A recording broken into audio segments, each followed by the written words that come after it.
Cheering at pro wrestling shows in Japan is back, and 2023 is already shaping up to be a big year in the history of pro res. That's why you should listen to the Emerald FlowShow. From the Royal Road to the Green Mat, Paul and Gerard take you into the world of All Japan Pro Wrestling and Pro Wrestling Noah. Not only do we analyze events, but we examine business, who is getting over, what angles are working or not. Occasionally, we take a look at other Japanese promotions like DDT and Zero One.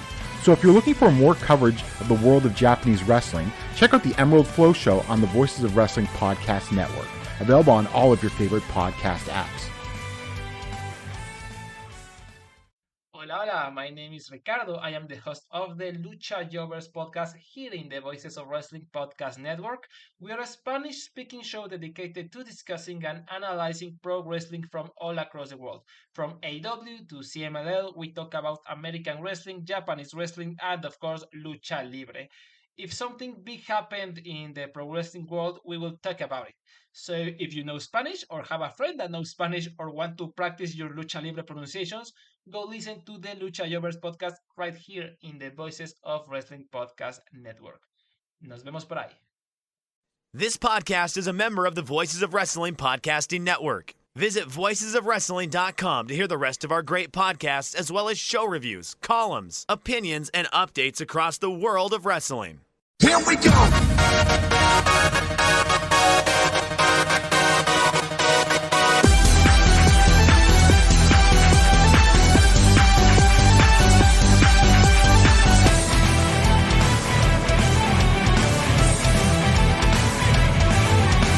Baby, kiss me like a love song. 소란 너의香り 君へ片思い涙の失恋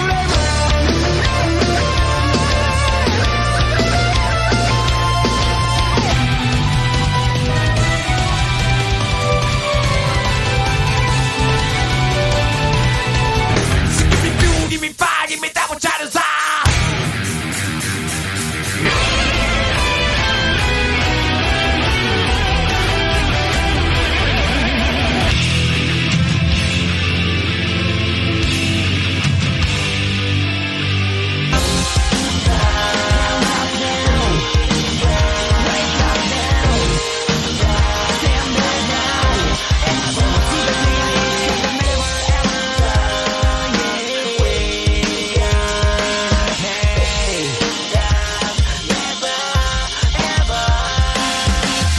You're listening to the Emerald FlowShow on the Voices of Wrestling Podcast Network. Welcome to episode 46 of the Emerald FlowShow. We're a podcast on the Voices of Wrestling Podcasting Network. You can follow us on X at Emerald FlowShow, and you can listen to us on all major podcast apps. And if you listen to us on Apple Podcasts, leave us a 5-star review. And if you're feeling generous, you can donate to us at voicesofwrestling.com/donate. I'm Gerard here with Paul. Paul, how you doing? I'm doing fine. But spent some time in London for All In and some wrestling in general. Had a really fun time. That's good. I actually met up with Andrew, who I recorded with a while ago as well. This is like our first episode together in a while now that I think about it. It is. We're back together finally. Yeah. The both of us were on assignment. Yeah, basically, yeah. And a lot's happened, and a lot is going to happen. Any sort of notes of interest to our listeners in London? I don't think there really was obviously Osprey was there and we're gonna see him and Noah real soon. Otherwise there weren't really that many people I think that really are going to pop up on Noah shows anytime soon, but who knows? That it seems like they have a relationship with Progress and everything, that might be something we'll touch on a bit later as well. So there might be some people that I've seen that might pop up on Noah at some point soon. So we shall have to see about that. Well, we'll start with Noah, and we go to the N1 finals on September 3rd, which actually feels like way longer than 9 days ago, in all honesty, at Osaka Edigan Arena number 1 in front of 2,121 fans, which is down from last year. Yeah, significantly as well. Like I think it's down by like I think about 800, 900 people. Yeah. So like that's bad. Like Yeah, that's and some people have pointed out that like it had like Muto's last match in Osaka and like Great Okan or whatever. But I mean, regardless of all of that, that means that there were 800, 900 people that you couldn't convince to come back next year without that guy. Like I think that you just have to classify that as a failure. You could also argue that they're bigger names in the main event of this show too. Yeah. Yeah. I think Go versus Keno versus Hideki versus Kaito. yeah, I mean Kaito, I think we can maybe make some arguments around, but I think Hideki definitely is less of a draw than either Keno or Go. Yeah. So we start off with Kai Fujimura and Taishi Ozawa defeating Muhammad Yone and Yu Owada in 8:37 with a missile kick from Ozawa on Owada. Ozawa's now getting wins over rookies and everything, and this was a solid enough opener, but I'm sure you can figure out how this goes in your head, really. Yeah, pretty much. I mean, I like the progression that I've seen from Ozawa so far, so I think he's coming along nicely. Not yet sure what to make of Owada, but again, like it's a very small sample size at this point. Well, their dojo generally turns out good talent. It's just whether they can hold on to them. Yeah, or they like get injured, or like they retire, or they don't develop them properly. But we might have to get to that later. Yeah, and then first match on the show, I had an Ada versus Yohei and Tadasuke went to a 15-minute time limit draw. I was dreading watching this undercard, but I'll say in the end it wasn't that bad, and this was fine. I mean, a little long, but whatever. Yeah, I mean, I watched this one live, and I was just like couldn't believe that they would actually just go to like a time limit draw. I mean, it's better than it sounds, but I was still like, it was kind of testing my patience, not gonna lie. Or like you go to a time limit draw, first match on the card, and you do it with those guys. Yeah. The next up, we had Hiroyu Matsumoto and Hibiscus Mi defeating Miyuki Takase, Maya Yukihi, and Natsu Sumari in 8 minutes and 25 seconds with a diving body press from Yu on Sumari. I mean, this was perfectly fine, but this is the problem with the Noah women's division. There's nothing else happening. Yeah, there's no storyline. Like it's just matches that are happening, like one match on the card that is happening in a vacuum. Well, also no in 825, you can't have much cooking. Yeah, no, I mean this is very much like it seems like, I mean, it almost seems like Noah is like the company that has a relationship with AEW because they seem to be booking their women similarly to the way AEW is doing it. I mean, talking about Wembley, like the only women's match on there, I mean, went a similar amount of time and also had no storyline and was a random like multi-man. And then Ahio did Dr. Wagner Jr. and Lance Anoa'i defeated Adam Brooks and Stallion Rogers in 7:22 with a Wagner driver from Wagner on Rogers. I mean, there wasn't anything to this match. It wasn't bad. It was just boring. Dylan and I talked about how we actually were sort of impressed with Anoa'i, at least slotting him into a tag thing. But Brooks and Rogers are just very dry mostly. Yeah, I actually think like Wagner and Anoa'i could be a really good team. Like that's what I walked away with from this match. Just looking at those two and being like, you know what, they both kind of like build like brick shit houses.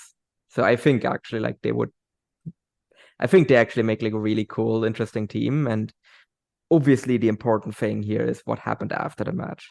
Yes. Well, I'll just say that before we get to that, I think someone like Wagner too can sort of carry the load for where Anoa'i is weak. Yeah, exactly. So yeah, I think these two would match really well. And I think Noah has actually booked them together as well, like on future shows.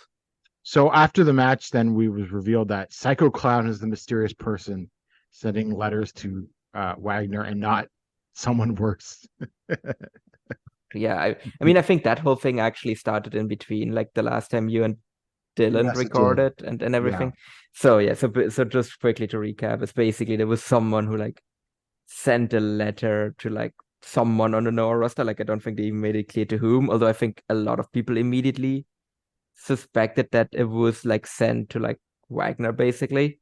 And yeah, there was a lot of like a lot of paranoia around who this was going to be, including myself. because I don't even know where the whole like Alberto thing came from. That was the Just one that really because confused me. they were assuming like who would Noah bring in. Yeah, I mean, not even I'm like that pessimistic. I mean, to be fair, I was probably even worse, like because some people were suspecting Alberto El Patron. My Yeah. thing immediately that I jumped to was Vampiro. Well, because he Vampiro said he had a contract with someone in Japan. yes. But there's also a reason why maybe you can't really trust Vampiro when he says stuff like that. Well, of course. Because the thing is, for me, if it had been Vampiro, I would have been genuinely like Alberto would have been really bad, like on a similar way, like the Elgin thing was bad when they brought him in.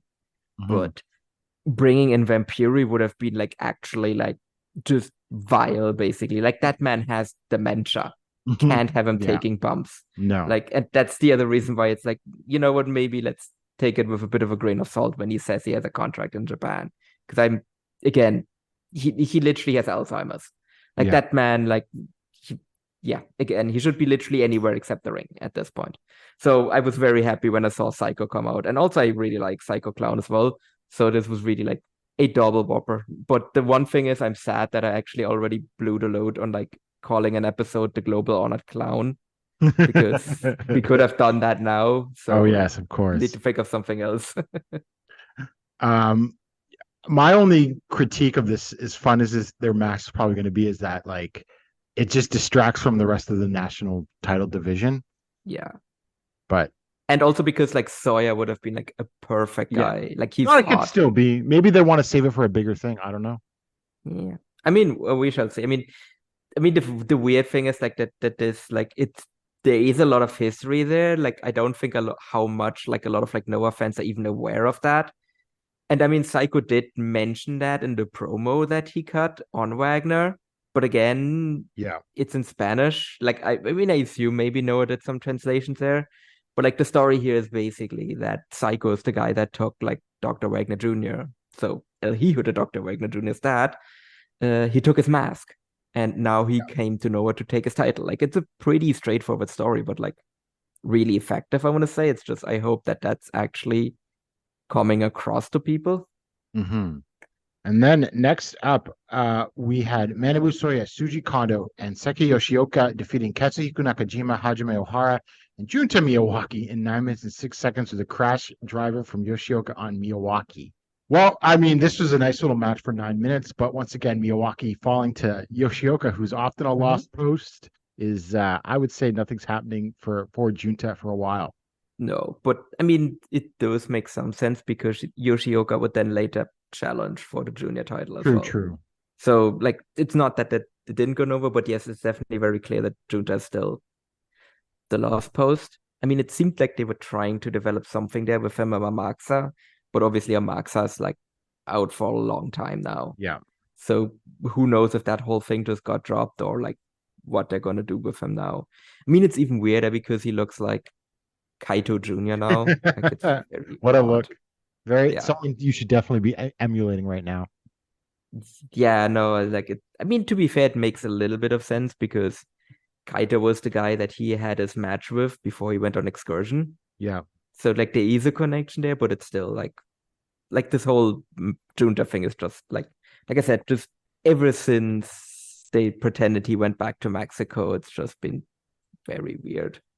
And then we had the four-way survival match. Dragon Payne defeated Ninja Mac, Alpha Wolf, and Alejandro in 11 minutes and 39 seconds.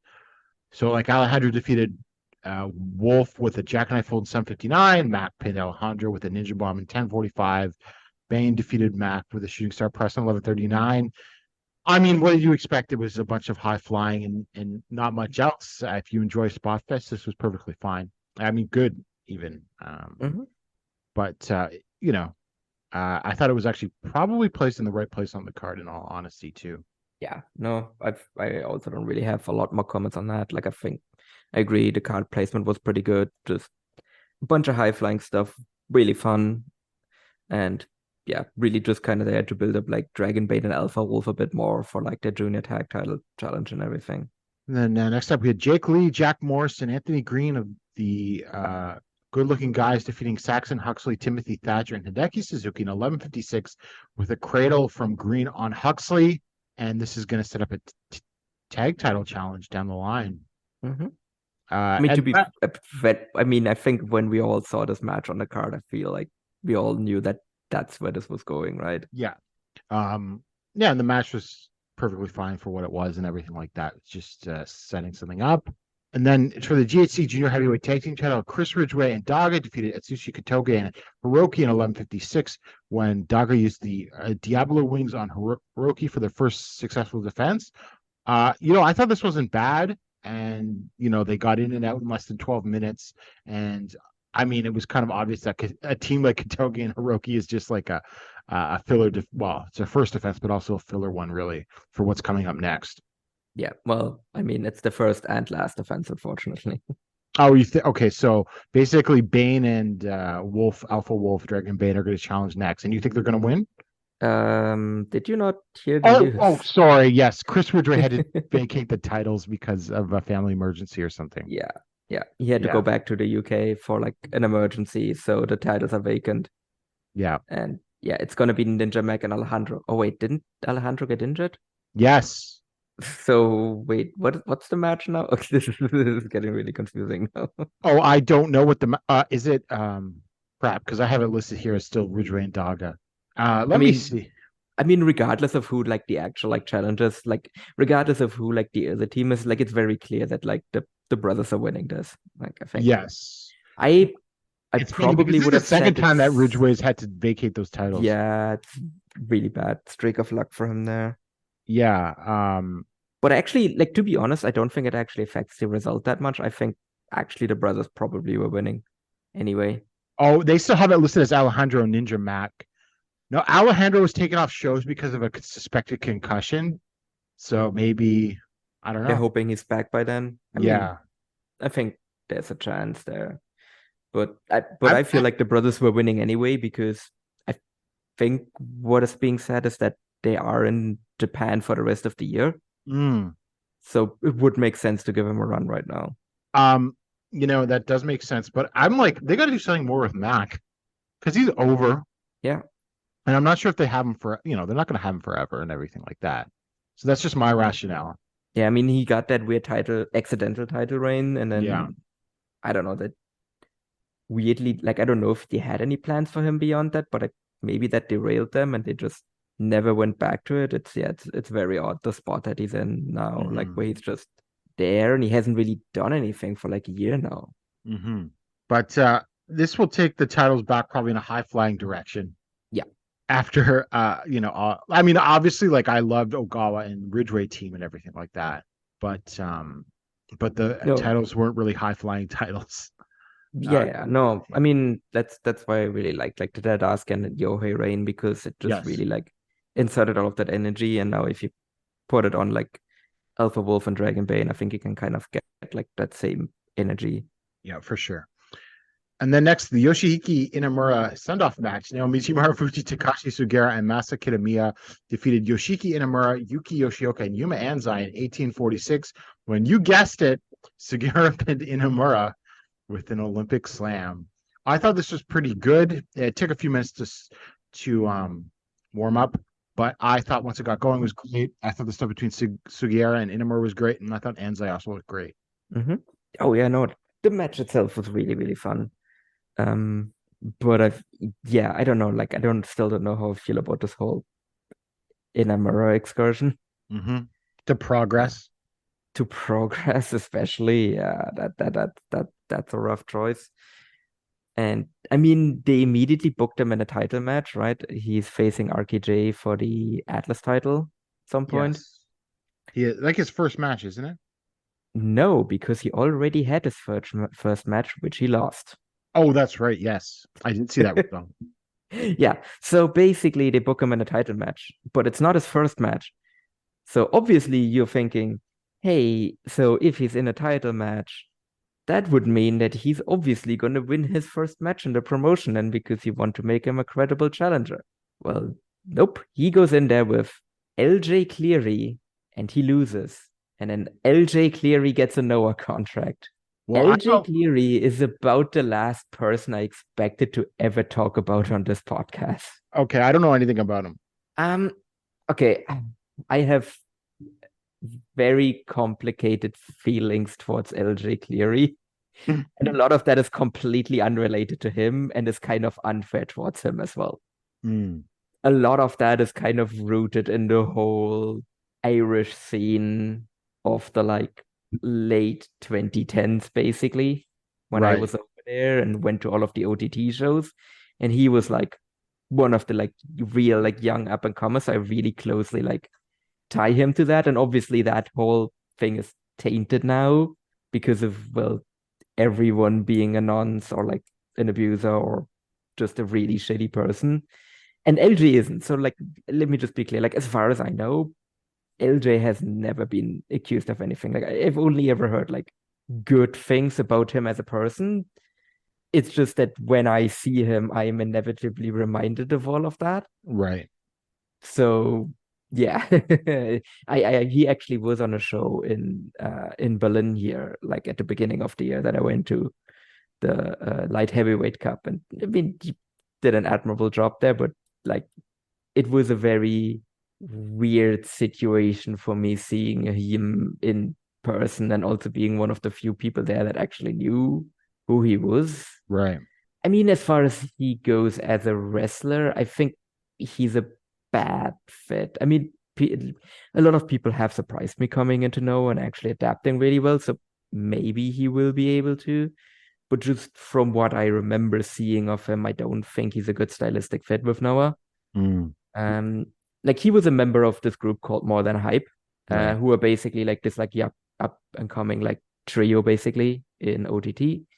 And he was always kind of like the point guy because he was like the one that had like the most charisma and like he was like the best talker of them as well. Whereas the other two were like the very clear like in-ring talents, but those two guys retired when like speaking out happened because they were just disgusted with the whole scene. And LJ is the one that stuck around basically because he still wanted to make it happen. So obviously for him, this is like a great chance. I just think that like the other two would have been much better fits stylistically if they hadn't retired. Mm-hmm. Or all three of them would have actually been really interesting if they had brought them in as a trio, but obviously that's purely hypothetical. Right. So I'm not sure how this is going to go. Like I said, maybe he surprises me and he might have changed as well. Like I said, I haven't seen I saw him wrestle at the beginning of the year. He didn't blow me away there, but it also seemed like it seemed like the fire was out in his eyes. Like he just I've actually thought that he was gonna retire. Mm. He also like said his goodbye to like OTTs and everything, and I was like, oh, he's just done, just based on what I saw him at the beginning of the year. But Yeah. other people have said that he's actually had matches, like I think like in the summer basically, where he that kind of reinvigorated his career. And so who knows? It's so like this really long-winded way of me saying like I have my doubts that this will work out, but maybe there's a chance that he'll develop. Like he's still young as well. Like he's 24, Mm-hmm. which means that he's like I think at worst like he's like either second or third youngest person in Noah now. Oh, really? Yeah, because even the trainees are sneaky old. Oh, that's right. Yes. Because Azawa's like 26 already. Like I think currently the youngest person in Noah is I think Dragon Bane or Alpha Wolf. I don't remember which of them is younger. Because the younger brother is 23. Wow. Okay. Yeah. I mean, that's sort of the bigger problem and everything like that. Yes, yes. That speaks like again, like we have Inamura here. He gets sent off on this weird ass excursion. He loses, and then you'd think maybe he'd get some respect like on his excursion, but no, he just immediately loses. I mean, maybe he wins the Atlas title, but like how does that look for progress? Where like this guy comes in, gets booked in a title match, loses his first match, and then wins a title? Like Mhm. that's weird as well. But then if he loses the title match, then he's a geek again because he just lost his first two matches. Yeah. It's just it's just like the Inamura booking continues to be completely bizarre. Mm-hmm. So from there, we go to the GAC Martial Arts Rules with Josh Barnett defeating Masakatsu Fudaki in 10 minutes and 21 seconds to TKO from the Northern Lights Bomb. Look, I know some people didn't like this. I thought it was perfectly fine. I liked how stiff it was. and everything. So I did enjoy this match, but it was two old guys still rolling around on the ground a bit. Yeah, I just kind of had no use for this. Like, it was a little bit like on rewatch, it was better, I want to say, than at first I evaluated, but I was still like, I still don't really get why this was here. And like, it was made even worse by the fact that then afterwards, Barnett was just like, yeah, actually, we're just gonna have another match. Just like, but why? Like this is like you won. Like, you won definitively by TKO. Like, why? What's the reason for you having another match? Like, it just makes you look like it makes Barnett looks like shit as well. Like, he just knocked this guy out, and then he's just like, yeah, sure, let's just have another match. Like, that just makes you look like a bully, like, doesn't it? Like, imagine in any other like combat sport. Like, imagine Mike Tyson in like whenever like his peak was, I forgot. Like, he just knocked the guy out, and then he just after the match is just like, yeah, hey, sure, we can do this again. I just beat you easily. Why not? Like, what? Like, that's just completely backwards. And so we're gonna have more of this again. So I assume Barnett will be popping up again. Your mileage may vary, I guess. I don't know. I don't hate it. But it's whether or not it's something that Noah should be focusing on, I think is Yeah, like I said, and it would be less weird if he had just called out someone else and not had just been like, hey, Funaki, let's do it again. Yeah. And then next up, we had Kaito Kiyomiya and Ryohei Oiwa defeating Zack Sabre Jr. and Yoshinari Ogawa in 24 minutes and 56 seconds with a modified Shining Wizard from Kiyomiya and Ogawa. I thought this was great. I thought that I love Sabre and Ogawa working over Kaito's arm. Kaito also very underrated technical wrestler, which he demonstrated here. Oiwa, I think, carried himself very well in this too. And I was surprised by the result. I thought like Zach was going to tap Oiwa. So this was that was a pleasant surprise and the right decision really in the end and everything. And so I think it gets Oiwa's excursion to Noah off to a good start. Yeah. No, I thought this was awesome. And yeah, they actually got the booking right for once. I think that really helped. So yeah, no, as you said, like, just great technical wrestling.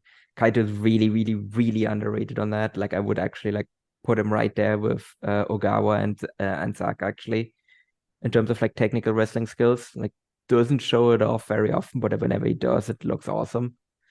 And yeah, this was the perfect chance to do that. I think Oiwa actually like held his own as well. Like, he's obviously by far the least experienced person in the match. Right. But I don't think he like looked out of place either. So yeah, no, I thought just great booking choice as well. Like Kaito going over here, like, yeah, no. Obviously that's the right decision, but we can't say that, right? Like, just with like everything that's happened, like just gesturing towards like Kaito and like ever. I don't know. I don't know how the best way to like frame this one. So yeah, but like they actually made the right call here. He won. He got a convincing win as well. So yeah, no, great. Like, for once, can actually like just pat Noah on the back a little bit for like actually just nailing the booking here. Yep, for sure. And then in the main event, Go Shiozaki defeated Kento in 32 minutes and 48 seconds. The moonsault press to win the N1 and finally win the singles tournament in Noah. This was among the best Noah matches of the year. It was stiff as hell. Exactly what you would want to expect from these two. Lots of near falls, big Noah match. Obviously, not sure I liked it maybe quite as much as Kaito versus Kento from January 1st, but I would probably put it up there as one of the best Noah matches of the year, one or two. Yeah, no, I agree. I think I'm also still, I agree that I think Kaito and Keno, I'm gonna put that ahead of this because those are just insane. And we got some insane stuff in this match, but not like as insane as the stuff we got in that match. Right. But still, like, just really great. Yeah, I think stiff is really the way to go. I think stiff is also like the way to go for like Go as well. Yeah. Because in a weird way, it actually helps him preserve his body. Like, it's like, because it's like if he just takes like really stiff kicks from Keno, that's better than like just taking back bombs onto flat concrete, which is what he was doing before. So yeah, no, I thought, yeah, awesome match. and I think it really helped that you had two people in there that felt like equally likely to win. Like I loved last year's tournament as well. So Kaito versus Hideki, but that one always felt like more like, okay, Kaito is probably going to win this one. Like he came in as the favorite, right? Whereas I think in this one, I think you could very much give it like 50-50 odds that like there was no wrong choice here to win the tournament. And yeah, but I think like finishing the story with Go was the right choice. Yeah. And I would still assume that he is going to beat Jake, take the title, and then probably lose it January 2nd to Kaito, I guess. I'm not sure what they're going to do there. But I feel like if Go is winning the title, I don't think he's going to hold it for that long. No. I mean, could also see Jake just beating Go and holding it until January 2nd, actually. Yeah. I could see that a bit more now as well, because I'm just like, I don't know if they really want to put the belt on Go right now. Yeah. Because of the way his body is, and they did just reunite Axis. Yeah, that's also the thing. But yeah, I mean, it would be weird if Jake just really gets like that long of a reign. Yeah, I mean, we'll see. We'll see. Like, I would love to see Go get like one more like last reign, basically, because if he wins it, that's it, right? Because he's won the tournament now, and then he gets the title and he loses it rather quickly, and then he can just be a tag team guy from then on. Like, I think that's probably the best for the stage that he's at now. Yeah. We shall see relatively soon. Paul, did you watch any of the Noah like house shows or spot shows for the last couple days? Because I did not get a chance to. No, I unfortunately didn't either. I was like just really busy with life, basically. So me too. So Jake did pin or Go in the main event, which they love to do leading up to a big title match. Trade wins in the tag matches up in there. So I don't know, maybe you can sort of extrapolate from that or something. But I think probably Go does win, but I would not be shocked. And I certainly wouldn't bet a large sum of money on it either. No, if Keno had won, I think it would have been like 100% Keno's winning. Yeah. I think that would have been a guarantee. With Go, I think it's a bit more of a mixed bag. So yeah, we shall see. And then, so just to preview some big stuff coming up, we got the Grand Ship in Nagoya. First Naomichi Marufuji's 25th anniversary on the 17th. And obviously the big match there. Listen to this, Keno and Psycho Clan are teaming against Wagner and NOI, which sounds like an amazing. Such an amazing Fire Pro random teams. And then Junta Miyawaki versus Ryohei Oiwa, which I assume Oiwa's winning. Yeah. I mean, it's weird that like you're dropping out your own guys to like New Japan Young Boys, but I assume the way they phrased this whole thing about him going on excursion there, they're not gonna like it really doesn't seem like they're gonna treat him as a young boy, so he's probably just beating Miyawaki. Yeah. And then obviously in the main event, we got Naomichi Marufuji versus Will Ospreay, which I think will deliver. I really do have high hopes. Yes. I think Marufuji's gonna have his working boots on, and Ospreay's obviously gonna wanna this is a dream match for him, so he's gonna work hard. Yeah. Did you see the video that they posted of him talking about Marufuji? I did not actually. Yeah, so basically Will Ospreay, like he loves Marufuji. Like I think Marufuji is legitimately his like all-time favorite wrestler. And he talked about in the UK, they used to have like this wrestling channel basically. And so like the first ever Japanese show that Ospreay watched, it was, I don't remember, it was some Noah show basically that had like Marufuji in like a really prominent match. I don't know if it was his first title win or not. Don't remember. But yeah, he's basically like the first Japanese wrestling he ever watched was actually Noah and Marufuji and everything. And I think we can really see that if you like watch him wrestle as well. Like I think it's pretty clear that was a heavy influence on him. And that actually makes me curious where like if Noah had been in like the financial situation that they're in like now, back when like Ospreay was coming up, I wonder if there's like an alternate like history scenario where Ospreay goes to Noah instead of New Japan. I think under different in a different world, that's very possible if Noah wasn't in such dire straits when he came to Japan the first time. Yeah, because like obviously like when he first came to Japan, they were like hanging on by a thread, basically. Yeah. And then so on the 23rd, there's the Grand Ship 2023 in Nagoya at the Nagoya International Conference Hall, which I'm very curious about what they're going to draw there compared to what All Japan has drawn there lately. And we've got decision match, Dragon Bane and Alpha Wolf versus Alejandro and Ninja Mac as of right now for the GHC Junior Heavyweight Tag Team title. We've got for the GHC Tag Team title, Saxon Huxley and Timothy Thatcher versus Jack Morrison and Anthony Green. I don't know. Who do you think wins that? I could see that one go either way. I think it's time to pull the trigger on like giving Jack Morris a title. Yeah. Like I think, and Green has gotten himself over like really well as well. So I think, because like what juice is there with like this like Saxon Huxley team, right? Yeah. So I think it's just time to move on from that and just see what like how Jack handles having a title before you like maybe push him a bit more as a singles.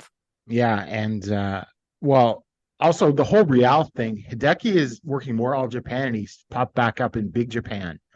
So I don't know what his long-term Noah situation is now. Yeah, I mean, kind of same for Thatcher, right? Like, who knows what Thatcher's long-term future is? Yep. Because I mean, he is like 40 now. Yep. And he has really good connections with WWE. So I mean, he could take a PC coaching job. Exactly, that's what I'm thinking. Like, I don't think he's gonna go back there to wrestle. Like, I feel like if he leaves, he goes there to like be a coach, basically. So that wouldn't shock me. And then, yeah, I mean, otherwise it's like Saxon Huxley and like Taniguchi. I mean, it's very weird that they just have this faction come together and then immediately like kind of disappear. But yeah, who knows? But I feel like GLG are definitely like guys that are gonna stick around. So I think it makes a lot of sense to put it on them. Yeah. And then for the GHC national title, Hio Dr. Wagner Jr. versus Psycho Clown. I'm assuming Wagner is winning this one. And also his contract's up at the end of the year, but he says he wants to resign with Noah. Yeah. If I'm Noah, I'll just like ask him what his number is and then just sign the contract, basically. Yep. And I think this will be a lot of fun, though. Oh, yeah, for sure. I'm going to be interested to see if Psycho is actually going to work a bit more like heel in this one, which he hasn't done in like a long ass time. Mm-hmm. He should. Because you can't make Wagner the heel, right? Like, it doesn't make sense because the crowd is not going to boo him. Like, he's a super baby face now. So you kind of have to, and to like the casual Noah fan sounds bad, but like to just the average Noah fan, right? Like, they don't know like the backstory of like everything that happened in AAA and all of that. So like to them, it's just this like outsider in a clown mask coming in and attacking the guy that they love. So like, I think the dynamics should be pretty obvious. Mm-hmm. And then main event, we've got Jake Lee versus Go Shiozaki for the GHC Heavyweight Championship. And I'm still leaning towards Go, as we were just talking about. Mm-hmm. I'm just really curious how the match is going to go. Did they ever have a match in All Japan? I believe they would have sort of crossed. They might have just missed each other when Go left and then Jake returned. Yeah. And then otherwise it would have been like Jake as a young boy and everything. So they wouldn't really have had like a serious match. Yeah, for sure. So yeah, I'm interested how they are going to like fit stylistically. I think they should be okay. Yeah. I mean, we shall see. So, yeah. But like as we talked about before, like I think the result is kind of up in the air a bit. Yeah. So that's Noah. They're in a pretty weird place right now, I suppose. Yeah. They need to make some change. Well, so like I don't know. This Jake thing's got to end, I think. Yeah, for sure. Because it's like, it's just, as I said, like it's just the definition of just a holding pattern title reign. Where it's just the promotion is in limbo until longest transitional title reign ever. Yeah, that's why I mean, like that's why I was so sure that he's going to lose the AD and one champion. I mean, now I'm not so sure anymore. But again, like it's like, yeah, it's just suspended animation for Noah until Jake loses. Yeah. And then we move on to All Japan. In a very different sort of company vibe. They had their giant series at Aor Nagaoka on September 3rd in front of 1,560 fans, which that's a success. That is a success by any means. Especially, they don't draw a lot of 1,000+ crowds outside of Tokyo, so it's a big deal for them. First up, we have Hikaru Sato, Dan Tamura, and Ren Ayabe defeated Takawa Mori, Ryo Inoue, and Takanori Ito in 7 minutes and 33 seconds with a brain buster from Ayabe on Inoue. Solid enough opener. I wish we got more Ito in All Japan. Yeah, for sure. Like, I think he's just such a perfect fit with All Japan. Talked about it before, but yeah, I really don't get why they didn't scoop him up back when Wrestle One went under. Like, if I'm Suwama, I'm just looking at that guy and being like, oh yeah, sure, I want that one. Mm-hmm. And then next up, special 6-woman tag match: Chihiro Hashimoto, Yuriko Oka, and Millie McKenzie defeated Michiko Aoi Oi and Lena Cross in 9 minutes and 6 seconds with the Albright on Hashimoto on Oi. This was very solid, I thought, and this was sort of what the All Japan women's division is offering right now. I mean, what I will say is, like, Demon Egoist, like, amazing stable name, but they are just instantly just the biggest jobbers ever. Have they even won a match yet? I don't know, but yeah, like, I mean, GLEAT introduced them with such big, like, boohoo and everything, and now they're just jobbing to everyone in different promotions as well. Yeah, I don't get it. But so I mean, and Miko Satomura was in the crowd. Always good when retired wrestlers show up. Yes, definitely. Next up, special singles match: Yoshitatsu defeated Super Sasadango Machine in 8 minutes with the Yoshitatsu Fantasy. First of all, Sasadango Machine came out and cut some promo with video for like what seemed like forever. I mean, that's his shtick, right? He does the PowerPoint presentations. Right. But still, did he really have to do that? It was so long. I know. And he also mostly seemed to be like shelling like DDT shows and DDT merch. Like, that makes sense if he's on a DDT show, but it's just fucking weird when he does it on an All Japan show. Mm-hmm. And then we had and the match was what you think Yoshitatsu versus Super Sasadango Machine would be. Yeah. Although it wasn't like a disaster or anything. No, but it was still like 7 minutes too long. Yeah. For the AJPW.TV 6-man tag team titles and the KOD 6-man tag team titles, Yukio Sakaguchi, Saki Akai, and Hideki Okitani of Eruption defeated ATM, Das Chisako, and Black Menso-Ray in 11:56 with the divine right knee from Sakaguchi on Menso-Ray. They're making their first defense of the AJPW.TV and second of the KOD. This might be like the best 6-man title match in All Japan history. Yeah. No, I mean, Eruption are just instantly the best like champions these titles have ever had. Mm-hmm. And yeah, this was one of the best matches that we've ever seen for this title. Yeah, for sure. Yeah. No, I mean, so this will continue. Interesting how that happens if you just put it on like 3 like pretty good wrestlers. Yes. And the current Blast Death match is Tsushi Onita, Suwama, and Tsuji Ishikawa. Can we talk about how it's Suwama? Oh, we'll get to that in a second. Defeated Jun Saito, Rei Saito, and Black Tiger in 9:32 with the Sandwich Electric Bat attack from Suwama on Tiger. I mean, this wasn't that bad, I guess. But can we talk about what Suwama was wearing? It's amazing dad look. He looked like a true deathmatch guy. the jeans and then like some like light blue spandex over like a tank top or under a tank top and everything. Mm-hmm. Just an incredible look. He's ready for his he's ready for his Circle 6 debut. Yes. No, but I mean, the match was fine, but I just really hope that this is the end of like this version of Black Tiger. Yeah. But I think I say that every single time to book him. And the next up, a special singles match, Ryuki Honda defeated Etsuki Aoyagi in 9 minutes and 24 seconds with the final event. I mean, this was great. It was a sprint. Mm-hmm. Honda overpowering Aoyagi, obviously setting up some stuff later, but I mean, this was very solid. Yeah, I thought the finish rocked as well. I think Atsuki just sold that final event really well. Yeah. And it also helps because obviously like there's a lot of big guys in All Japan.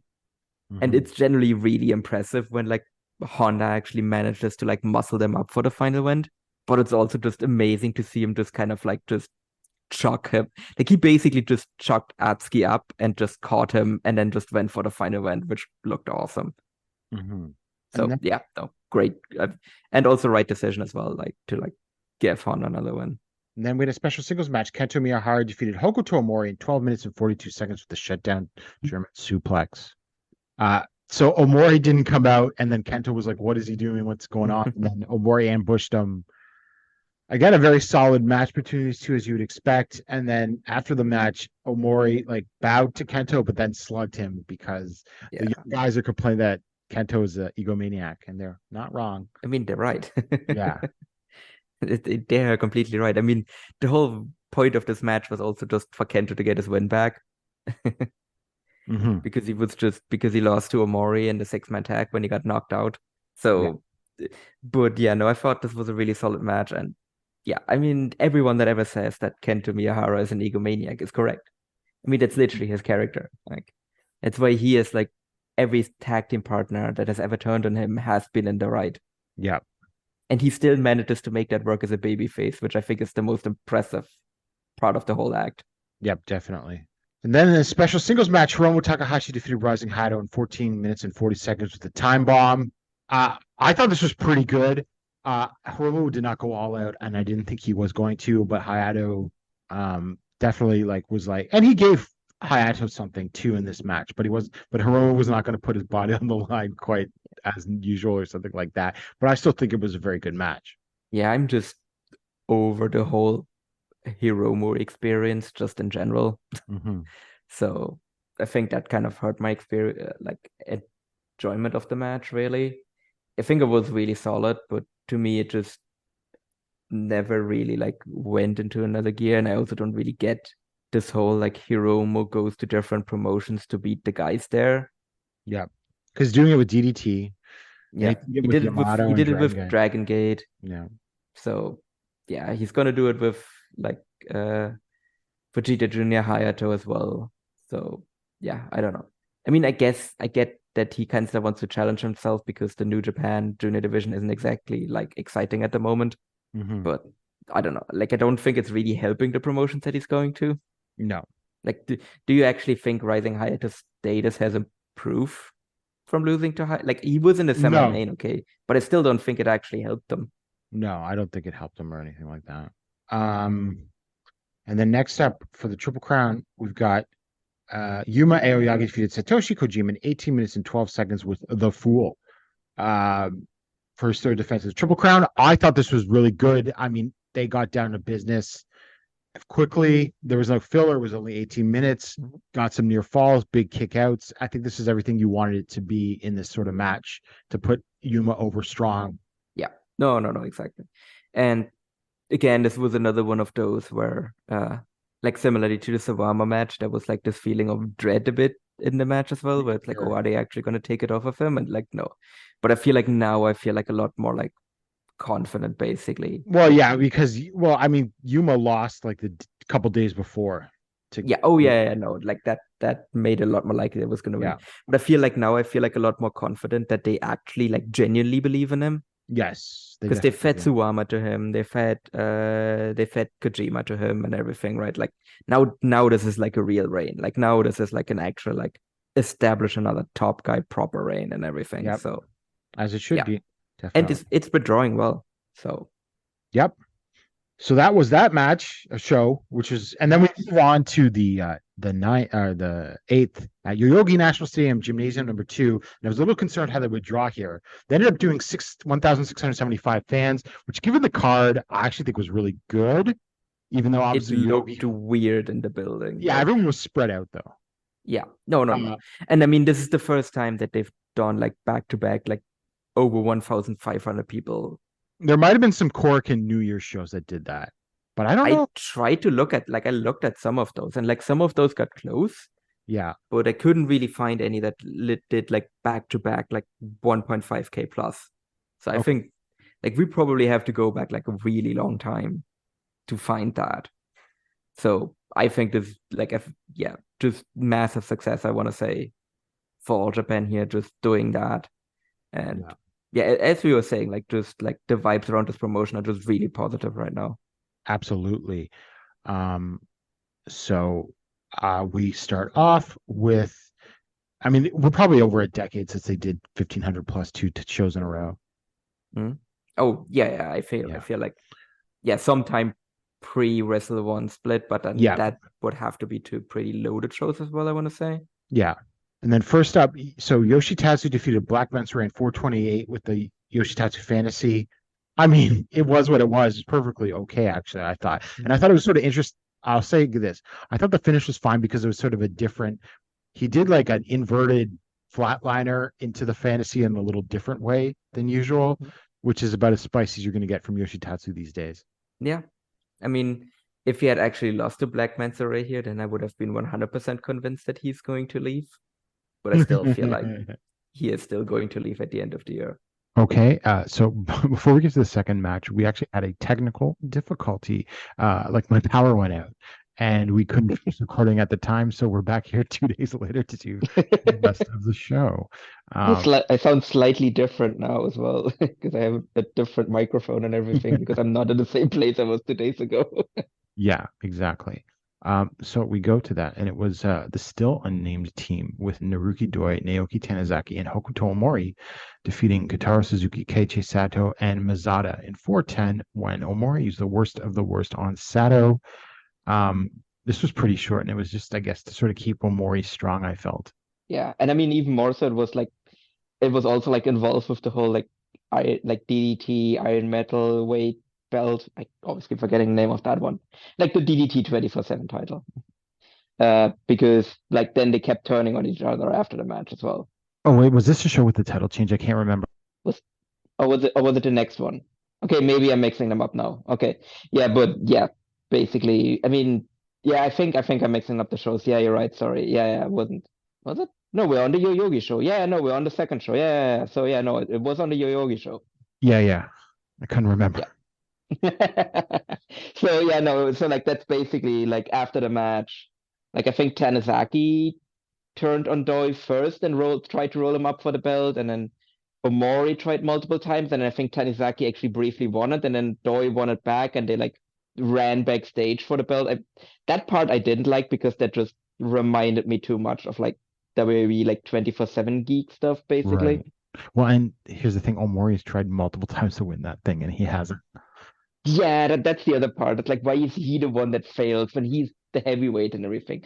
Obviously, Doi is like the most decorated one out of all of them, but it still made Omori look like a bit of a geek that he was even like, yeah, sure, I want to win.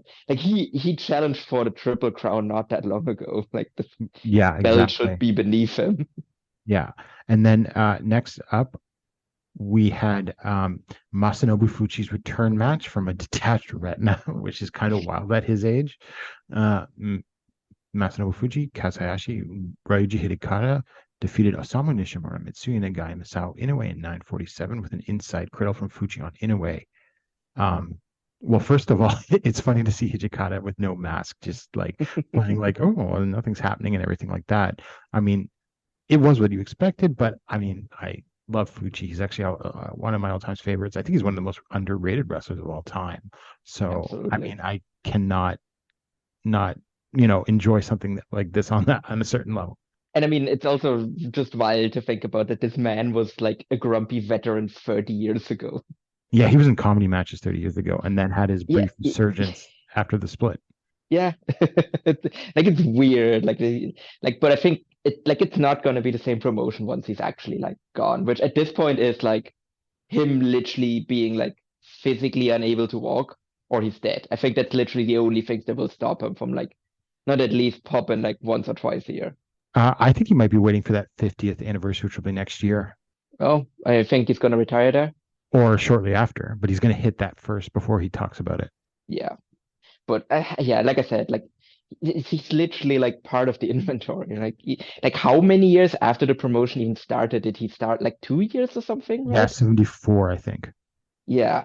So yeah, he's been around literally since like the dawn of the company, essentially, for all intents and purposes. Like he's as much of All Japan as anyone. Like it's like he's like second after Baba, I would say. Like because Baba obviously like he will forever be like Mr. All Japan because he's literally the founder. But I think number two has to be Fuji. Well, he's a sort of unbroken link. Oh no, he left. No, he didn't He actually. did, yeah, he did briefly, but still, like, you know, Yeah, but that was like well into the was that the when the Harai thing happened? But that was yeah, I Wada, think or that, that was Wada that left. I know for sure. yeah, Wada left over that briefly. But yeah, I think Fuji had more of this like similar to what Doi is doing right now, where he was like, oh, I've kind of done everything here. Let me just stretch my wings a little bit, and but then he like came back eventually. Yeah, I think that was it. And then next up we had T-Hawk, Al Lindemann, Shigehiro Irie, and Junji defeating Koji Iwamoto, Takuya Nomura, Fuminori Abe, and Ryo Inoue in 9:33 when T-Hawk used the Night Ride on Inoue. I thought this was really good, although I thought it ended right as it was about to get real cooking, which is sort of the problem when some of these stacked multi-mans in the All Japan mid card is that they end too soon. Yeah, no, I also felt like because you just look at it on paper and you're like, oh, this is going to be amazing, and it was bad, but it also wasn't like anything that blew me away. But the one thing I really took away from this match was like, man, I've really missed like Koji Iwamoto, and I also forgot how great his music is as well. Yeah, he got a pop. So yeah, oh yeah, no, for sure. Like, and I think I really like he's been booked on like multiple shows as well. So I really hope I that was this gonna is say like this a is well, I mean he's doing other stuff elsewhere too. So it's yeah, hard to but say, but it's a good chance, I think. yeah. I mean, Nomura was doing a lot as well, like while he was like basically like made his return. So I wouldn't be shocked if there's like a similar deal where like he's easing back into the promotion and then but I also feel like that they're probably gonna want to do something with him once they know that he actually wants to like commit a little bit more. So yeah, no, I think it's a perfect fit right now because they need another like reliable like veteran that can go in there with Sato as well. Because Sato is kind of like overexposed a little bit as well. Sure. So like I think like having like an Iwamoto there is like I think because it is such a young division as well, I think having Hmm. someone like him there is like perfect timing now.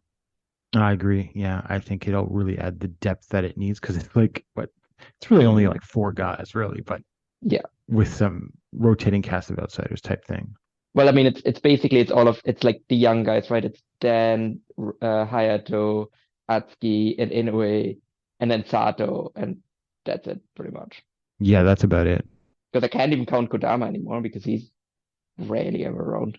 Yeah, and he's already got his thing in great and everything. So it's I don't know. We'll see, right? Mm. Yeah.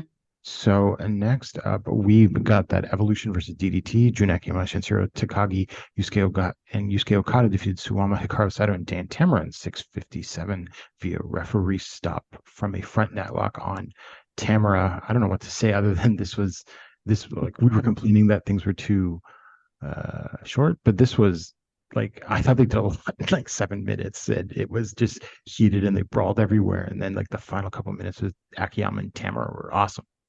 Yeah. And this one I think was actually really smart to keep it short because this one was another like this was just a really obvious start of something. Like if this was like the only thing they're gonna do for this, then I would be like, oh, that's annoying that they went this short, even though it was really good. But this was so obvious, like the beginning of a feud. So yeah, I think it's smart to keep it short so you can build it up more. But yeah, what we got was really, really awesome, and I'm really, really looking forward to this. Like, I mean, is it DDT versus All Japan, or is it just gonna be like Burning versus Evolution? Like, I don't Oh, I think it's know gonna- what like what it is. I think it's sort of a bit of both because there's some matches upcoming with these guys and everything like that, right? Yeah, and then like it really right now it's really just the Evolution guys that are like involved from like the All Japan side. Like, I don't think they're really like Well, no, there's doing going to be something someone else said.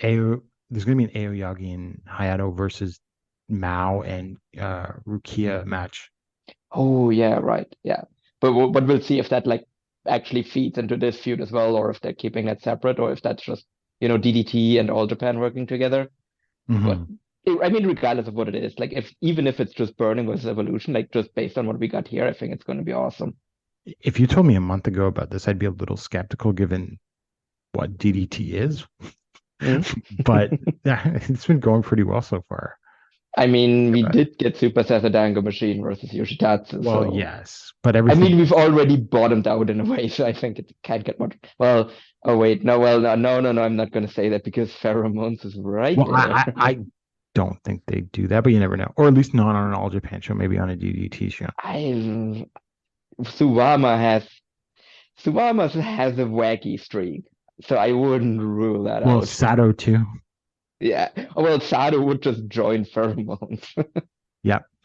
And then next up, one of the big draws of the show, special tag match. Kairi and Sayori Anu defeated Unagi Sayaka and Suri in 1703 with an insane elbow from Kairi on Unagi.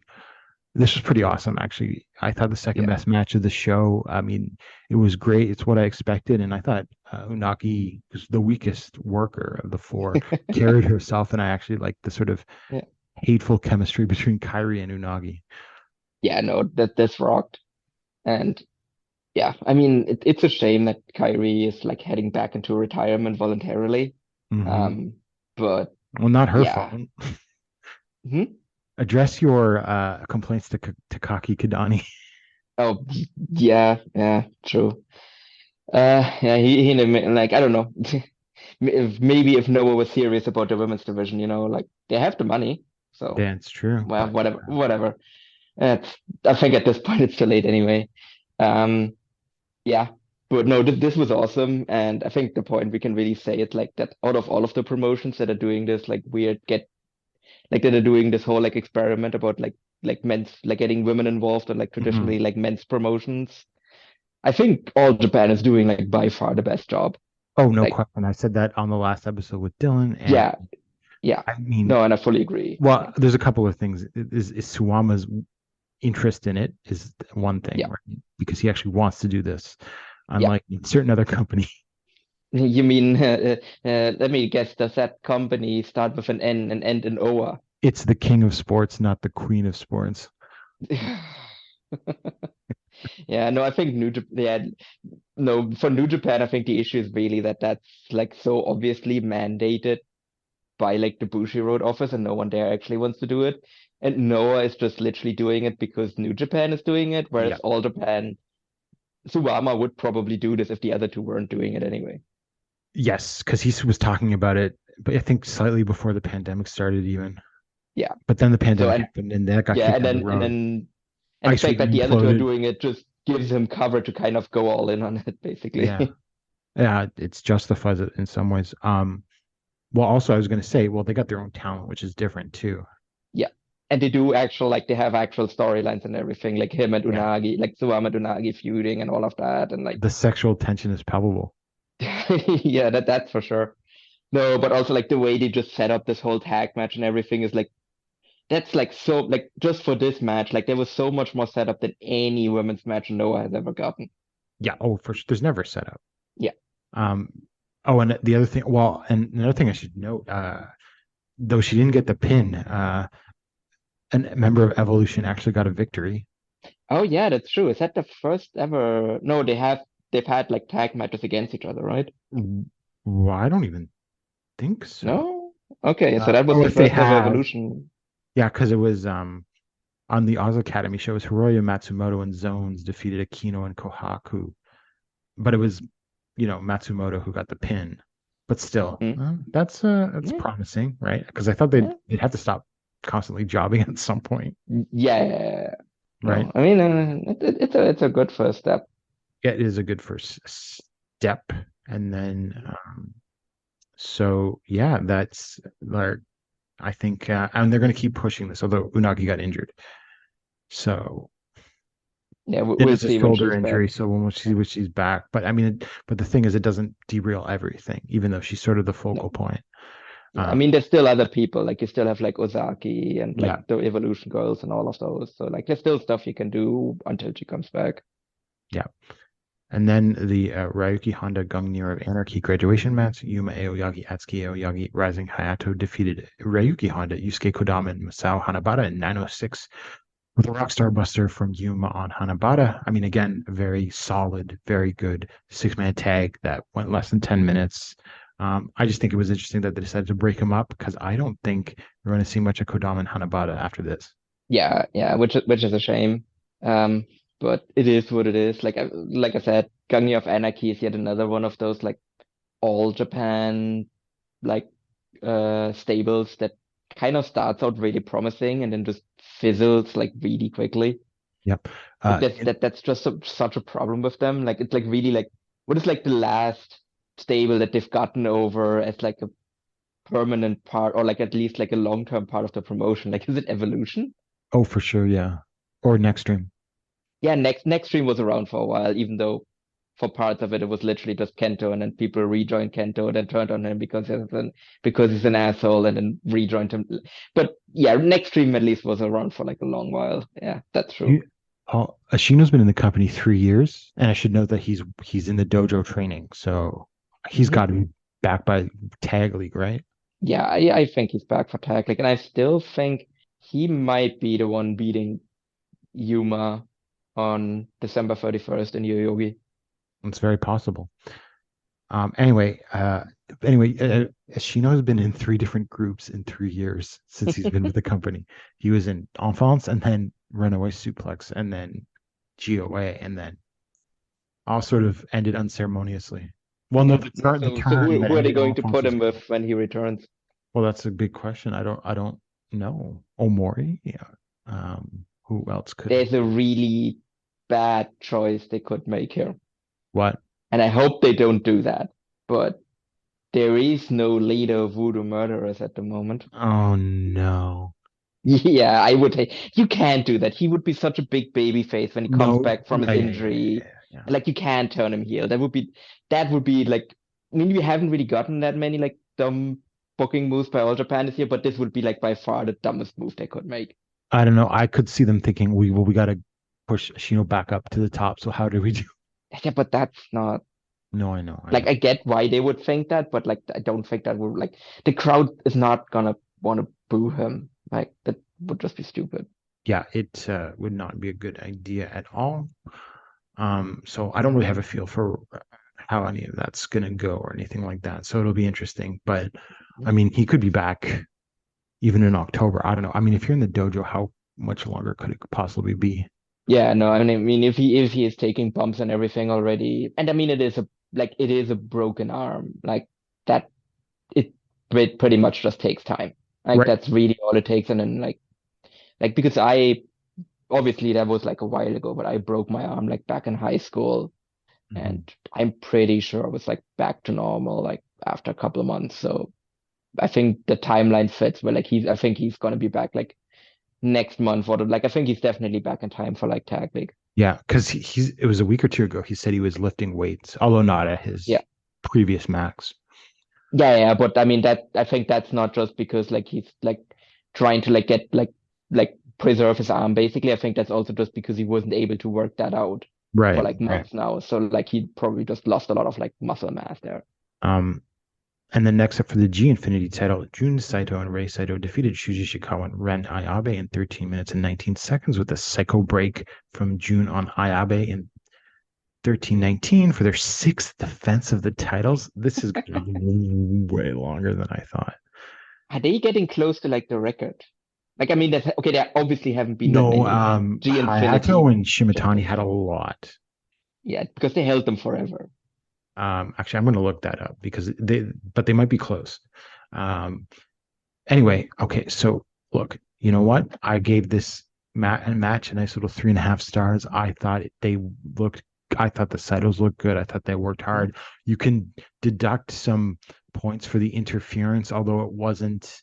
I mean, there was powder and everything, but it only happened once. It was not like a constant throughout the match thing, which sometimes you have gotten with those guys with Voodoo Murder. So I did enjoy this, and I think it's another step in the Saito's slow but steady improvement.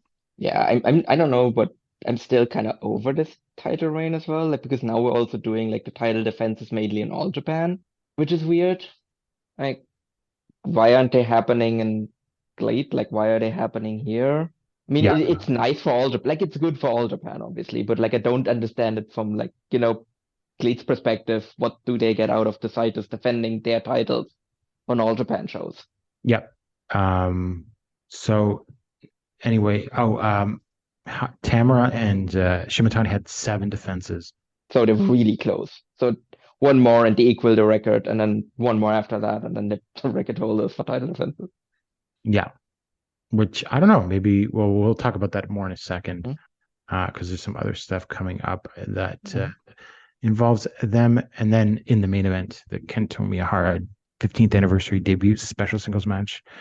Kento Miyahara defeated Yuma Anzai in 18 minutes and 33 seconds with a shutdown German suplex hold. Paul, this was the match of the night. This was one of the best matches in All Japan this year. It was incredible. I thought Anzai looked great. I thought Anzai, if I had a complaint of Anzai, he needs to work the crowd more. He's starting to do that more now. And I think that N1 run was very important for him. And like, you know, maybe he's could work on some moveset a little more, but he's almost there in terms of having like top end matches. Which is nuts because he's a year in now. Right? Yeah. So no. I think like this was amazing. Yeah. I would also say it's Anzai's best match, although I would put it real close with this match and the match they had against Go. Yeah, I think I like this one more. Yeah. It was close. Yeah. Oh yeah. No. Definitely. Like I said, I would also put this one slightly ahead. And yeah, I agree. Like it's nuts how far along he already is, just 1 year in. Like I think they definitely made the right call of like being like, okay, we're just gonna immediately push him and just like see what happens, basically. Do you think Which that is so unlike sense, Japanese wrestling? do you think they had a sense that he had like was better than the average trainee, or do you think they just threw him out because of his look? Threw him out there because of his look and hoped that it would catch up. Yeah, I think this was literally just a Hail Mary. I think this was a Hail Mary, and I think they actually scored a touchdown, basically. Maybe that might be a little bit like I think they definitely like the pass has been caught and the receiver's running towards the end zone. So I think he'll get there. Yeah, no, I think they definitely like they really like lucked out here on this one. Obviously, they knew he was super talented because they literally only got him because he went to the same school as Suwama, because otherwise he would be in the New Japan dojo and not right getting now. this push. But we've rehashed that a million times. No, obviously. But I will just say, if you are an Observer Awards voter, you really have no choice but to vote for him for Rookie of the Year because no one else comes close. No, absolutely. Like I don't think that's even like a content. I don't think there should even be any other contenders here. The only mark against him is that it's All Japan. Yeah. And how many people are watching that? Yeah. I mean, like, and same with Noah and everything. So like, it's not gonna be enough people that have seen him. So yeah, but to me, like, it's very obvious that he should be the Rookie of the Year, obviously. And I also agree that like this really helped him that he went to Noah. As much of a joke as it's so like it's weird that Noah almost seems to be better at developing guys that aren't their own. You know, it's like because he obviously really benefited from this N1 run. Like he benefited from this N1 run way more than Inamura has out of his 2 N1 runs or his Fire Festival run, 2 Fire Festival runs. Yeah. Or like same with like we can already see like Oiva like doing some stuff in Noah as well. So like Noah, like there seems to be the ability of Noah to develop guys as long as it is not their own dojo talents, which is well, yeah, because you got the foreigners too. Yeah, the foreigners also like Anthony Green's coming along really nicely. Yeah, like Jack Ninja Mac has like grown. Jack Morris has grown insanely well. Yeah, I will say, I think Lance Anoa'i probably has grown too. Yeah, so great. No, a great place to develop your talent. As long as you don't go to the dojo, don't go to the dojo. Maybe that's in a Morris plan. Like gonna pretend he's a different guy and be like, no, I'm not in a more. I never went to your dojo. I'm a random foreigner now. Comes back under a mask. So that is All Japan's show. Oh, we got Kento's red hair. I didn't like it, and he got rid of it already. No. That was the other one where I was like, is he gonna become the leader of Voodoo Murderers now? But I think he's ditched it already, right? Like he posted a video on social media of him at the barber's. Yeah, no, I've done my hair. Really doesn't. Yeah, it really doesn't work. So he should not stick with that. So moving forward, so we got a lot. Hey, we should maybe mention as well for this show that it didn't just air on All Japan.tv, it also aired on Fight Plus actually. Yes, that's right. So I don't know what that's going forward if they have a deal for Fight Plus, but that's a nice little deal. they got that, right? Yeah, that should be good money. Like, I mean, we don't know how many. Like, I would assume there aren't that many all. Like, it I just hope it definitely doesn't seems to be. cannibalize their like international fan base. Yeah, but like, how many people do you realistically assume are actually like All Japan, like international All Japan.tv subscribers? Like, it definitely seems like I think it's pretty cheap for them to run because it's not a really like complex website. Like, right, it's No. very simple. Like, it works. Like, that's what I will always say about it. It works. Like, the Hmm. streams work and everything. Yep. And I think they most of the time just literally like, especially for the house shows, just like literally just turn on the stream and just let it run, and that's I will that. say my only critique of it is that it doesn't always work in certain browsers always the best, but that's Yes, it. yes, that is an issue. Um, so, but again, I still don't think there's that many international subscribers for it. Hmm. So I don't think actually putting it on Fight is going to hurt that really. Right. TV unless they literally put like everything on Fight Plus. In that case, I Yeah. would probably switch over to that because it is just more convenient for me to use that because I just Oh, have for a sure. Fight Roku app and there Yeah. isn't an All Japan.tv Roku app. So I No. need to do some workarounds to make it work, which I Yeah. have found a good system now, but Okay. that would still be easier.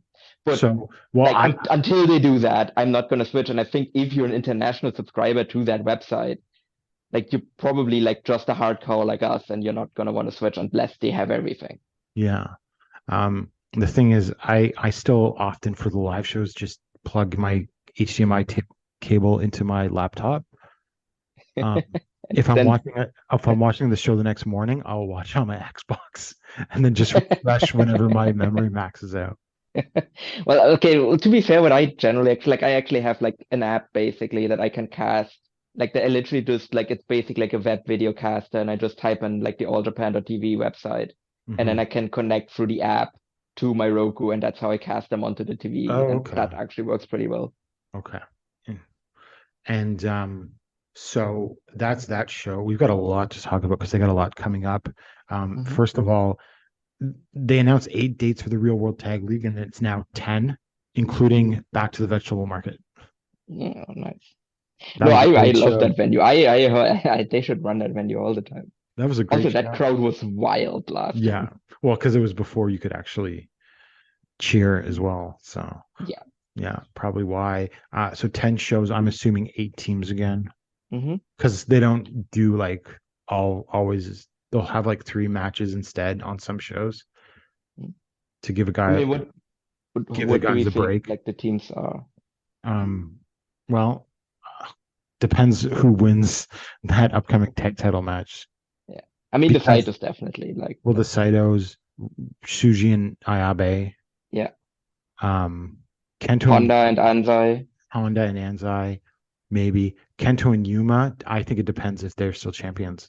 Mm, but who are you going to team like Yuma with? If like if he's going to be in it, Nomura and Takuya Nomura and Kento. yeah. Um, yeah, I don't know. And I mean, there could be a DDT or a Noah team in this thing. I would love for astronauts to be in there, but then they would have to like make The Abe heavyweight politics of basically. the tag titles. Yeah, I don't know. Do you have any other thoughts or ideas who could be in? I would say I would assume that we might get like maybe like a Hayato and Jack Shimitani in there as well, or Oh like yeah, some I sort of like forgot. lead representation. Or like Kawakami and Tamura, I think would even be better. Yeah, That would be more fitting for All Japan. yeah. But I think we're gonna get like one of like I think they're gonna be in like they're gonna face the Saitos. They're probably gonna beat the Saitos there, and that's how they're gonna set up like a title match. So I think that's pretty safe. Yeah, Ayato Yoshida, actually, because I maybe. mean Yeah, he's been popping up on shows as well. So maybe we're gonna get like some 2AW representation. yeah. There's never 2AW representation as much as you think there'd be. So, Yeah. um, But and yeah, I think like a DDT team. I think. Do you think Akiyama's gonna be in it? if he wins the All Asia tag titles, yes. Yeah. Which that's gonna be wild if this is just like randomly it's just like Akiyama's just back in real world tag. Like that's not something I expected to ever happen again, really. No, I wonder what happened. Maybe it was maybe it was Tajiri gone. I don't know. Yeah, maybe yeah, I don't maybe yeah. Or time just heals all wounds. Who knows? I mean, Tajiri, like it's weird that he's just willing to just come back to All Japan, but he's still avoiding Noah like the plague. Well, he was I'm really briefly there. curious what happened there because that just Didn't he work one seems match? so toxic. Did he not work one match there? Or am I thinking of Kenta? Yeah, I think. Well, he did. He worked the Cyber Fight Festival, Oh right? yes, the He, Nakajima knockout of Endo. yeah, exactly. Like that was a crossover. So maybe after that he was like, yeah, no, fuck this promoter. Like maybe he's just like completely forever done with Noah now. Which, Perhaps. yeah, who knows? So Paul, did you watch today's show? Because I have not. No, I actually have been like really busy all day, so I actually haven't had time yet. Nothing to say, well, except for Saki of Colors replaced Unagi and beat Sunny, obviously. And then Yuma and Kento versus Yuma Anzai and Reiki Honda, which was a 30-minute draw, which I'm sure is fantastic. Oh yeah. And then Hideki and Astronauts beat Suwama, Dan, and Inoue, which was obviously expected. We got to talk about But this. I think like I really want to see that match. That's the one. That's out of all of the matches there, that's actually the one I really want to see. Did we talk about this on the last part we recorded about Hideki? I think we briefly touched on it, Yeah. but like I think let's just repeat it anyway. Hideki got the win too here, so Yeah, I Hideki think got the win. yeah, So. he might be heading out of Noah soon, yeah. Or which I wouldn't necessarily say if it was just All Japan, but he was in Big Japan too, which makes me think he needs, some paychecks. I don't know. More And paychecks. because like Big Japan, especially like before he left for like America, he had like a whole big like goodbye thing with Big Japan and all of that. Right. Remember, because that was when he gave Abdullah like a giant fork or something like that when he left. Mm-hmm. So yeah. the next show then is the 23rd, which will be Cork and Hall show. It's an 11:30 a.m. show, so I can watch that Saturday night live, which is nice. Although I think that's not the great time for you. No, it's like those are generally like I'm really spoiled, like because like obviously like you always like you stay up like to like ungodly times to watch these Puro shows, and I'm just a spoiled European Puro fan where I'm like, oh, what do you mean I can't just watch this while I eat breakfast? Well, I'm just gonna watch it like later. Yeah. So the matches from the website in no particular order. Suwama, Dan Tamara, and Rio Inoue versus Yukio Naya, Yuya Koroku, and Rukia. So that continues, right? So because Naya's not in Burning. Yeah, that's true. Well, I mean, he might be in Voodoo Murderer soon if he follows Suwama's advice. Yeah. And then we've got... That is so random. Why did he do that? I don't know. He's not even in there anymore. Like, it's like literally like, I don't know. It's like the president has like left the company, but he's still like telling like the company who they should hire as like the next CEO. You know, like that's like the same energy basically. Yeah. And then, well, someone in All Japan likes Yukio Naya because remember they brought him in when Renayabe had the collapse along on the 50th anniversary. Oh, yeah. I think it's probably Suwama or Shuji. I mean, yes. I mean, look at him. Like, look at Naya, and you can definitely know who on that roster is like, you know what? Maybe we can develop this guy into something, and maybe they can. Like, you know, they've been able to get the like Saitos to be watchable wrestlers, which I think is a miracle. And then next up, Triple Crown, obviously Yuma Aoyagi versus Reiki Honda. I expect Yuma to win, but I think it will be awesome. They're going to want to go out there and just have like a high level match. Yeah, no, that one's going to rock as well. And then we've got Yoshitatsu no Sama Nishimura versus Black Mensa Ran Renayabe, which is kind of random.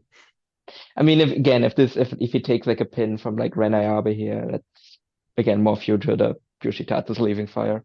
Yeah. And then here's an interesting one. We got Shuji Ishikawa and Yuma Anzai versus Hideki Suzuki and Koji Iwamoto, which does Iwamoto do the job here? Does Ishikawa do the job to Suzuki to set something up bigger for Hideki? I mean, I would not. I think putting like a Yuma Aoyagi, you're thinking like Hideki versus Yuma. Yeah. I think that would be great because that would be like a big match, right? You can just give Yuma another win. Like it's a very easy thing to do because obviously Hideki has like the credibility for it. And it's also one where you can just, there's no unless Noah gets involved in a weird way. Like there's no weird politics involved here, and you can just give Yuma another win and then just continue on. Like, but are we even gonna get another Triple Crown match before Tag League? There's a Cork in October. Okay. And so like one more probably, yeah. Well, here's the thing: at the beginning of November or end of October, I think, because it bleeds over from the end of October to the beginning of November. They're doing like a 5 or 6 day tour in Hokkaido, and they're doing an evening and then an afternoon and then an evening show in that same venue where they did Kento versus Yuma last year. I'm really curious how those shows are going to do now without Jake. Yeah, that's a legit question, I suppose. Although I don't think, because when Noah went to Hokkaido, right, they drew the exact same numbers that All Japan drew there with Jake. Mm-hmm. So I'm really curious if the numbers change at all without Jake. If they go up with Jake, if All Japan goes there and they drop better than they did before. So on your mind, would that be more like something you would attribute to All Japan being hot? Yes. Or would that be more something you would use as a strike against Jake's drawing ability? You could do it both. The company is hotter, but Jake's not much of a draw anyway. Yeah. But I mean, it is his hometown, so. That's true. But I don't know. We'll see. What I think's fascinating. Home province. But, yeah. There's ticket movement on those shows. So none of them are sold out, but they're moving. Mm-hmm.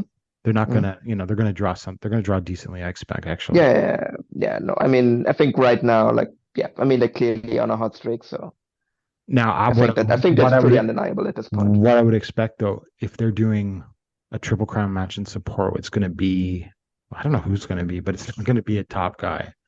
It's gonna be more along the Hokuto thing. I mean, but Hideki makes sense, right? Yeah. Because Hideki is from there as well. Oh, is he? I'm pretty sure he's a Hokkaido guy, yeah. I think Stu actually mentioned that at some point. Or was he? Or am I mixing him up with someone else right now on the roster? No, he's from Hokkaido.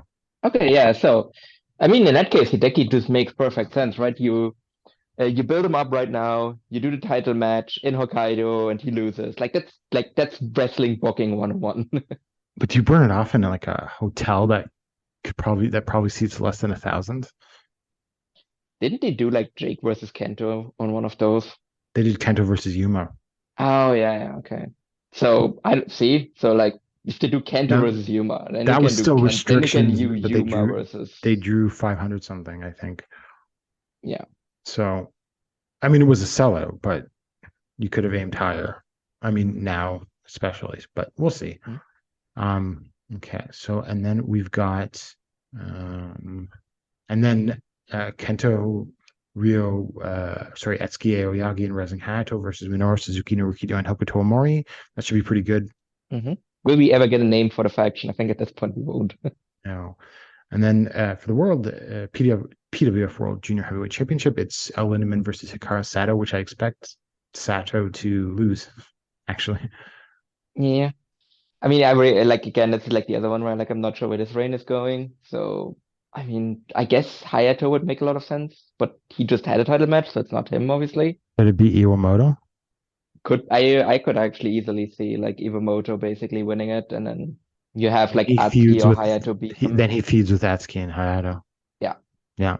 So I think putting it on him, but again, that would mean that he would have, I could also see it where basically they have Atsuki win it, and then he loses it to Iwamoto early next year, and then you bring back Junior Battle of Glory, have Hayato win, and then he beats Iwamoto. Yeah. We'll see. I'm not in love with all of those options, but we'll see. Okay, so then on October 5th in Shinkiba First Ring, we've got the New Age crossover jump over, which is Hayato's young guy show that he asked for, which looks really good. So we've got Yuma. Sorry, I think you mean jump over. Yeah, jump over. And then so we got Yuma Aoyagi and Takuya Nomura versus Yuma Anzai and Ayato Yoshida. We've got Hokuto Omori versus Takahiro Katori, who is from Freedoms and does some weird gimmick that I'm not exactly sure what it is. We've got Ryuki Honda, Daiki Shimomura, and Koju Takeda versus Soma Watanabe, Jun Tansho, and Imabari Towel Mascaris, which is some masked gimmick. Mm-hmm. We've got Ryo Inoue and Issei Onitsuka versus Fumino Ryabe and Dan Tamura. And then just announced today is Rising Hayato and Atsuki Aoyagi versus Mao and Rukia, which should be wild. Yeah, that one should be absolutely wild. I'm really looking forward to the show because I think these like young guy shows generally deliver because they're like all hungry to show off and everything, and obviously like their bodies are still like kind of like they can just kind of throw themselves into some wild shit basically. Yeah. So yeah, I think this is probably gonna rock. Yeah. And then so on October 8th in Yamagata, you've got Yuma Aoyagi, Kento Miyahara, and Suwama versus Jun Saito, Rei Saito, and Kono. So could that be some sort of angle? Yeah. Yeah, here's some.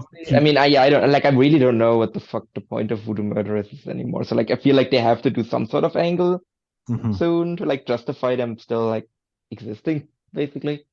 This match has some other very interesting tag matches: Yuma Anzai and Ryo Inoue versus Hideki and Takuya Nomura. Yeah, that one's gonna rock. And then Atsuki and Rising Hayato versus Hikaru Sato and Koji Iwamoto. I mean, wouldn't that be more fuel that Sato might be winning? True. Because you can easily set up a tag title, a junior title match out of that one. Yeah. And then October 9th in Kakuta for the World Tag Team Championship, we've got Yuma and Kento versus Jun and Rei Saito. Paul, are they winning? I think they might be winning. I don't know. No. They're doing a bus from the train station to the venue for this show because Kakuta is the Saito's hometown. Yeah, but like no. I don't know. Like, do you really want to make them double tag champions? Well, they have I think they have a defense in great before that, if I'm not mistaken. So they're like losing up basically. Yeah. Like I said, I enjoy the Saitos for what they are, but I don't think they're at that level. Because like in All Japan with the title, you actually need to draw. Right. I don't think the Saitos are draws. And you also need to like, and there is also a certain like standard, like working level standard that I don't think they can fulfill. Because like if you just look back for like the history of that title, like did we ever have that title on like real stiffs? Oh yeah, there were. I mean, but like it's been a while. Yeah. I mean, I believe Kenzo and the Great Muta were champions. Yeah, but I mean, like I think Muta, like Kenzo, yes, but like Muta, you almost have to like exclude from those kinds of like calculations there. Because like Muta is like literally like a draw like 10 times of like both Saitos combined. And then the only other match announced so far for that show is Suwama, Dan Tamura, and Ryo Inoue versus Quiet Storm, Hideki Suzuki, and Koji Iwamoto. Such a random ass team. Yep. And then, well, we're going to have to dip into DDT because on September 18th, no, wait, there's a match before then involving All Japan guys. It's this weekend, I believe. Let me see here. It is Atsuki Aoyagi and Dan Tamura, which is an interesting combination versus was it Yuki Ueno and who else was it? I forgot to write it down now. I did see the match graphic. Toi Kojima. Yeah. And that's I think this weekend at Korakuen. And then on June 18th, it's in an Exploding Current Blast Death match. It's Yoshitatsu and Tsuchi Onita versus Akiyama and Kotaro Suzuki. I think it's time to end this All Asia tag title reign. I hope it is. I mean, you never know. But it's time. And this just feeds into the whole thing. Yeah, exactly. Like I think this is like a really good opportunity. And again, Onita has already nearly died multiple times. Like he had heart surgery. Yeah, exactly. Like I think yeah, if I'm All Japan, I'm like, you know what? If you want to go die in the ring, sure, but like don't do it here. Yeah, because it'll be one thing if he dies in a ring in some sleazy ass vegetable market. But if he dies in the ring of any company that has any sort of name value, that's not good. No. And especially because this one had like a lot of like warning signs essentially. Like this isn't like the Misawa thing where like it's a freak accident. Well, like the Nito really? thing is like he's kind of working himself Yeah. there in a really macabre way. Mm-hmm. Yeah. So that's pretty much everything I think at this point. I'm just looking at the All Japan website to see if we missed anything. No, I will say I'm very excited to watch All Japan. And Noah's in a weird place, but I think they could quickly improve or they could quickly get worse. Like they're on that like which way to go sort of thing. I mean, that roster is so talented. Like, yeah, I agree. It actually just needs a few, like they could actually turn on a dime and actually be kind of like, I don't know if they could get hot. Like, I don't know if they can get there, but like I said, that roster is like so talented. Like, I think, like, for example, I feel like we would feel very different about Noah if like basically if like all of the like upcoming like title challenges all win, right? Like if Go beats Jake, if good looking guys win the tag titles, if Seiki Yoshioka wins the junior title, if Dragon Bane and Alpha Wolf like win the junior tag titles, then I'm looking at that and I'm like, you know what? Actually, like all of a sudden, I like all of the champions in Noah. Whereas right now, it's Doc Noah, it's Wagner is like the only one basically. Yeah, definitely. And any other final thoughts before we go? No, I think just kind of summed up the thoughts on Noah. And yeah, All Japan clearly hot. Really look like the one thing I will say just is because we saw like the Yogi and everything. I am really looking forward to going to that venue December 31st. I think that's going to be really cool. Definitely. So we made it after a sort of two-part episode unexpectedly. And so we will be back after the big shows next weekend, I guess, talking about, well, I think there'll be a lot coming out of that Noah show too. I think maybe even more than the All Japan show. Yeah, no, I think we're going to be in for like a few big angles here. And yeah, then I think after these shows, when next time we record, we will have a really good idea what both promotions are going to be doing for the rest of the year. Yeah, so definitely. So we'll see you in a little over a week. So take care.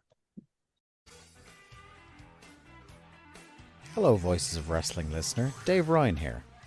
Have you ever wondered to yourself how many hidden gems are hidden away inside the last years of World Championship Wrestling? Have you ever asked yourself how many tenuous gags can be made about the name Mike Enos? And have you ever thought about what it sounds like for two Irishmen to interpret a very chaotic company through its B show? The answers to all this and more are just a click away. Check out Days of Thunder every second Thursday on the Voices of Wrestling podcast network.